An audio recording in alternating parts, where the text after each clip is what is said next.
Good morning everyone, সবাই কেমন আছো? আশা করছি সবাই ভালো আছো। নতুন আরও একটি ব্লগে তোমাদের অনেক অনেক ওয়েলকাম। সকালবেলা আজকে হচ্ছে সানডে। সকাল সকাল দেখো আমি এই ঘরে চলে এসেছি। এখন 6:30 বাজে, 6:30 একটু বেশিই হবে কারণ আজকে একটু দেরি করে উঠেছি। তো রুদ্র ছুটি থাকলে আমি একটু দেরি করে ওঠার চেষ্টা করি। তো উঠে এখানে দেখো ওই ঘরের কাজ কমপ্লিট করে নিয়ে এই ঘরে চলে এসেছি। এসে দেখো চা করে নিলাম নিজের জন্য 1 কাপ। তো এখন চা খেয়ে নিচ্ছি বিস্কুট দিয়ে। চা খাওয়ার পরে আমি কিন্তু চান করে নিয়েছিলাম। আর কাচাকুচি তো প্রতিদিন করতেই হয় মিষ্টির জন্য। আর আজকে মিষ্টির বাবার অনেক কিছু গেচেছি, তো সারা সপ্তাহ কাজের জিনিস সমস্ত কিছু আজকে কেচে দিয়েছি ভালো করে। আর আজকে রোদ উঠেছে বাইরে, খুব বৃষ্টি হচ্ছে না। মিষ্টি এখনও ঘুমোচ্ছে, মিষ্টির বাবাও ঘুমোচ্ছে। আমি চান টান করে নিলাম, শ্যাম্পু করেছি, একটুখানি চুলটা আঁচড়ে সিঁদুরটা পরেছি। এখনও জোট ছাড়ানো হয়নি, জোট কখন ছাড়াবো জানি না। এখন রান্নাবান্না করতে হবে আর কি। এখানে দেখো প্রথমে আমি উচ্ছে ভাজবো বলে উচ্ছেগুলোকে কেটে রাখবো। তার আগে উচ্ছেগুলোকে ধুয়ে তুলে রাখছি জল ঝরিয়ে। আর এখানে দেখো আলু কেটে নিয়েছি, আজকে আলু ভাজা হবে। পান্তা ভাত আছে, সেই জন্য আলু ভাজা দিয়ে পান্তা ভাত খাবো, তো সেই জন্যই আলু ভাজছি।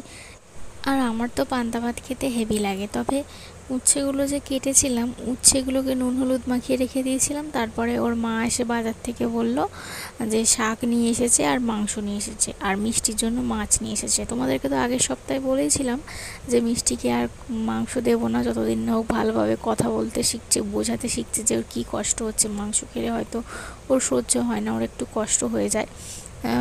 মাংস যেদিনকেই খাবে পরের দিনকেই ওর গ্যাস হয়ে যায়, পটি হয় না, জ্বর উঠে যায়। তো তাই জন্য ওকে এইবারে মাংস আর দিলাম না, আমরাই খেয়েছিলাম মাংস। তবে এই যে উচ্ছেগুলো এখন যে মাখিয়ে রাখছি নুন হলুদ দিয়ে, ওগুলো কিন্তু পরে আবার ভালো করে ধুয়ে মেলে রেখেছিলাম একটা থালার মধ্যে, নাহলে আবার খারাপ হয়ে যাবে। তো এগুলো আবার কালকে রান্না করব। আর আমার উচ্ছে ভাজা শাক ভাজা হয়ে গেছে, মিষ্টির ঝোল করে নিয়েছি মাছ দিয়ে। এখানে দেখো মিষ্টি এখন খাচ্ছে হচ্ছে জল। ও এইমাত্র এলো ওই ঘর থেকে, ওকে নিয়ে এলো ঠাকুমা। আর দাদু আজকে আছে বাজার, দোকানে যায়নি আর কি। এখানে দেখো পেঁয়াজ দিয়ে, চানাচুর দিয়ে আর আলু ভাজা দিয়ে আমি এখন পান্তা ভাত খেয়ে নিচ্ছি, অল্প একটু মুড়ি দিয়েছি। তো এটা এখন খেয়ে নেব। নেওয়ার পরে আমি কিন্তু মাংস রান্না করব। তার আগে দেখো যে রান্নাগুলো করে রেখেছি, ভাত হয়ে গেছে, এদিকে হচ্ছে শাক ভাজাটা হয়ে গেছে। আর এখানে দেখো মিষ্টির জন্য মাছ দিয়ে ঝোল করে নিয়েছি। ও 1 পিস মাছ খাবে, ওর বাবা 1 পিস পরে খেয়েছিল। তো যাই হোক, তারপরে এখানটা দেখো আমি মাংসটা রান্না করে নেব। তো দেখো এই যে পা দিয়েছে, তো পাটা আমি আনতে বারণ করি, আমার একদমই ভালো লাগে না। তবে ওর মা খালি নিয়ে আসে। তো যাই হোক, আমি তো খাবো না, বাদ দাও। তো এই যে ওর মা এখন এখানটায় সমস্ত জোগাড় টোগাড় আমি করে নিয়েছি। তবে এই যে বাটনা বাটতে আমার বিরক্ত লাগে, তো তাই জন্য ওর মাকে বললাম তুমি বাটনাটা বেটে দাও, দেরি হয়ে যাচ্ছে, আমি রান্নাটা করে নিই। রান্নাটা বসিয়ে দিয়ে আবার মিষ্টিকে ঘুম পাড়াতে হবে। যতই ও বেলায় উঠুক না কেন, ও কিন্তু একবার ঘুমোবেই ঘুমোবে। তো তাই জন্য দেখো আমি প্রথমে আলুগুলো এখন ভেজে নিচ্ছি। আলুগুলো ভালো করে নুন হলুদ দিয়ে লাল লাল করে ভেজে নেব। তারপরে কিন্তু মাংসটা কষিয়ে নেব। আজকেও মাংস এমনি রান্না করব, পেঁয়াজ টমেটো ভেজে নিয়ে আদা রসুন কষিয়ে নিই, তারপরে মাংসটা দেব। তবে এরকমভাবে মাংস রান্না করতে আমার ভালো লাগে না, এরকম মাংস খেতে আমার একদমই ভালো লাগে না। তবু খেতে হবে, কিছু করার নেই। ওদের মনের মতো করে রান্না করতে হচ্ছে।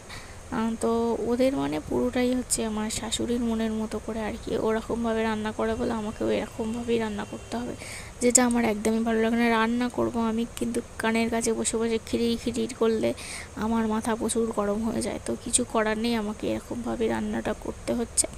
তো এরকমভাবেই করছি। তবে এই মাংসর টেস্টটি কিন্তু আমার একদম ভালো লাগে না। যে মাখিয়ে রাখলে বেশ 0.5 ঘন্টা 1 ঘন্টা ধরে ম্যারিনেট করে রাখলে সেই মাংসর টেস্ট কিন্তু ব্যাপক হয়। তো যাই হোক, কিছু করার নেই, এরকমভাবেই করলাম আজকে রান্নাটা। রান্নাবান্না করার পরে মিষ্টিকে ভাত খাইয়ে দিয়েছিলাম, ভাত মাছের ঝোল দিয়ে ওকে ভাত খাইয়ে দিয়েছিলাম। তবে আজকে ওকে গান চালিয়ে চালিয়ে ভাত খাওয়াতে হয়েছে, কারণ ও একটু ডিস্টার্ব করছিল খাওয়ার সময়। তার জন্য তোমাদের সাথে ভিডিও শেয়ার করতে পারিনি। তাছাড়া রুদ্র ঘরে একটু পরিষ্কার করছিল, তো তাই জন্য আরও ভিডিও করতে পারিনি।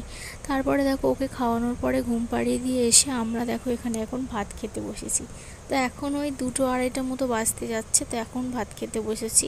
তো এই যে রুদ্র এখন এখানে ভাত বেড়ে দিচ্ছি, আর আমি ভাতটা বেড়ে নেব। নিয়ে আজকে যা যা রান্না হয়েছে সব তো তোমরা দেখেই নিয়েছো, তো সেইগুলো দিয়ে ভাত খেয়ে নেব। ভাত খাওয়া দাওয়া করার পরে আমি যখন বাসন মাজছিলাম, তখন রুদ্র গেছিলো হচ্ছে কুকুর ডাকতে, কারণ ভাত একটু রয়ে গেছিলো। ভাতের সাথে মাংসের হাড় গোড় যা যা থাকে সমস্ত কিছু মাখিয়ে কুকুরকে ডাকতে গেছে, কুকুর এসে ভাত খাবে। তো এই তো ও ওরকমটাই করে থাকে। রুটি বেঁচে গেলে, শুধু বেঁচে গেলে নয় মানে কি আর বলবো, মানে দোকান থেকে কিনেও ওকে মানে কুকুরদের খাওয়ায় আর কি। মানে হয়তো কোনো কুকুর পিছনে পিছনে যাচ্ছে, একটা বিস্কুট কিনে দিয়ে দিল। তো এই কুকুরটা দেখো, মিষ্টি যখন আমার পেটে ছিল এই কুকুরটা তখন খুব ছোট ছিল, তখন ওকে খাবার দিতাম। তবে মিষ্টি হয়ে যাওয়ার পরে না, আমি তো চলে গেছিলাম আমার বাপের বাড়িতে, তখন কিন্তু কুকুরটা রোজ নাকি আসতো সকালবেলা। ওকে সকালবেলা রোজ 2টো করে বিস্কুট দিতাম বলে ও রোজ নাকি সকালবেলা আসতো, এসে এসে দেখে যেত। আর আমি ছাড়া তো দেওয়ার কেউ নেই, রুদ্র ছাড়া, আমি ছাড়া। তবে রুদ্র কিন্তু সেই বেলায় উঠতো বলে ওর আর খাওয়া হতো না, বেলায় আসতো না, সে সকালে আসতো, সেই একই টাইম ধরে। এখানে দেখো মিষ্টি এখন এসে যাচ্ছে মাঠে। তো মাঠে ঘাটে বাচ্চাদেরকে নিয়ে আসাটা ভীষণভাবে জরুরি আমার মনে হয়। এখনকার দিনের বাচ্চারা যারা ভীষণই ফোন অ্যাডিক্টেড হয়ে গেছে, তো ভীষণ মানে এদেরকে মাঠে একটু খেলতে নিয়ে এলে এরা কিন্তু ভালোভাবে মানে প্রকৃতির সাথে মানিয়ে নিতে পারবে। বা এখনকার বাবা মায়েরা এমন হয়ে গেছে যে মানে একটা কম্পিটিশনের মধ্যে থাকে। তারা মানে বাচ্চা 3 বছর হলো, ভালো করে একটু কথা বলতে শিখলো কি শিখলো না, একটু হাঁটতে শিখলো কি শিখলো না, তাদেরকে অমনি ধরে বেঁধে নিয়ে স্কুলে ভর্তি করে দিয়ে চলে এলো। না, তোমাকে পড়াশোনা করতেই হবে, কী পড়া দিয়েছে সেগুলো পড়তে বসো, এই করো, নানা রকম। আর সারাদিন তাকে মারধর এটা ওটা করে, মানে তাকে জোর করে আর কি তার উপরে চাপিয়ে দেওয়া। আমি কিন্তু এই জিনিসটা আমার মিষ্টির সাথে একদমই করবো না। আমি আগে থাক থেকেই ঠিক করে নিয়েছি, ও যখন হয়নি তার আগে থাক থেকে, যে আমার যখন বাচ্চা হবে তখন কিন্তু আমি তাকে 5 বছর নিজের ঘরের মধ্যে করবো। কিছু পড়ার থাকলে ঘরে পড়াবো, ঘরে শেখাবো, ঘরে বোঝাবো। ওকে ফট করে নিয়ে কি স্কুলে ভর্তি করিয়ে দেবো না। আগে ওর একটা বোধ বুদ্ধি তৈরি হবে, ও 5 বছর হবে, 5 বছর মানে একটা বাচ্চার অনেকটা বোধ বুদ্ধি হয়ে যায়, তখন তাকে গিয়ে স্কুলে ভর্তি করাও, তখন সে পড়াশোনাটা ঠিক নিতে পারবে। কিন্তু ওই জোর করে ভর্তি করে দিয়ে চলে এলাম, তার উপরে চিৎকার, পড়াশোনা কর, এই কর, কম নাম্বার পেয়েছিস কেন, এই জিনিসগুলো আমি কখনোই করবো না, এটা করাটাও ঠিক নয়। তো যাই হোক, তারপরে ওরা চলে আসার পরে মিষ্টিকে সুজি করে দিয়েছিলাম, সুজি খেয়েছিল মিষ্টি, আর রুদ্রকে দিয়েছিলাম হচ্ছে চানাচুর মুড়ি। তারপরে আমি দেখো এখানটা এখন আটা মেখে নিচ্ছি।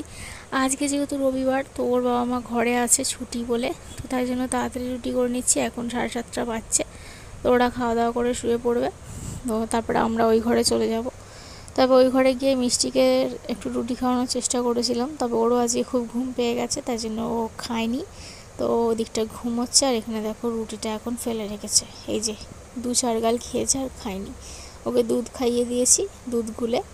আর ও রুটি খায়নি মানে ও রাত্রিবেলা 3-4 বার উঠবে, তো ওকে আমাকে দেখতে হবে, কিছু করার নেই।